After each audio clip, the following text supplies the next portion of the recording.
ഈ പുഴയ സാറേ എൻ്റെ അമ്മ. ഞാൻ കരഞ്ഞപ്പോഴൊക്കെ എൻ്റെ കണ്ണീരാരും കാണാണ്ട് എങ്ങോട്ടോ കൊണ്ടുപോയി. ഒരു ദിവസം ഷാരോത്ത ചക്ക എന്നാ എനിക്കൊരു ബോധി.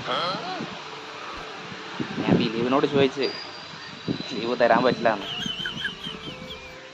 അന്നൊരു മേടമാസത്തിലെ മഴ. കുത്തുകക്കിൽ എന്നൊക്കെയാ വരാമെന്നൊന്നും അറിയില്ല. എൻ്റെ അമ്മ ദിലീപിൻ്റെ വീടും വൈക്കച്ചൊക്കെ എൻ്റെ മുന്നിലാ കൊണ്ടിട്ട്. എൻ്റെ അമ്മയാ സാറേ ഇത്. എനിക്ക് വേണ്ടതെല്ലാം എൻ്റെ അമ്മ കൊണ്ട് തരും. My mother like I love you. വേലായതിന് ഒരുപാട് ആൻറ്റിമാരുണ്ട് ഈ മുള്ളൻകൊല്ലിയിൽ. I love this place.